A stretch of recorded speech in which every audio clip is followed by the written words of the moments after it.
Hi అండి. ఇవాళ మన రెసిపీ వచ్చేసి హై ప్రోటీన్ దోశ.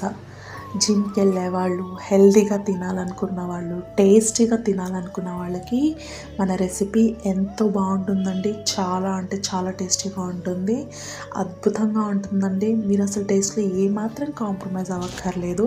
మన రెసిపీలో 1 కప్ జొన్న రవ్వ అండి, 1 కప్ బియ్యం, 1/2 కప్ మినపప్పు, 1/2 కప్పు శనగపప్పు, 1/2 కప్పు అవిసె గింజలు, 1/2 కప్పు సగ్గుబియ్యం, అలాగే 1/2 కప్పు అటుకులు కూడా వేస్తే చాలా బాగుంటుందండి. నా దగ్గర లేవు, అందుకే వేయలేదు.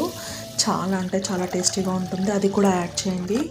వేసి ఒక 2-3 సార్లు కడిగి నీళ్లు పోసి పెట్టండి. పెట్టి ఒక ½ అన్ అవర్ నానబెడితే సరిపోతుందండి ఈ పిండి, అంతే. దాన్ని మంచిగా రుబ్బుకొని దోశ వేసుకుంటే పిండం మీద మీకు ఎంత పల్చగా కావాలంటే అంత పల్చగా వస్తుందండి మన దోశ. అలాగే మరో నెయ్యి వేసుకొని కాల్చుకుంటే అద్భుతంగా ఉంటుందండి. ఒక్కసారి ట్రై చేయండి.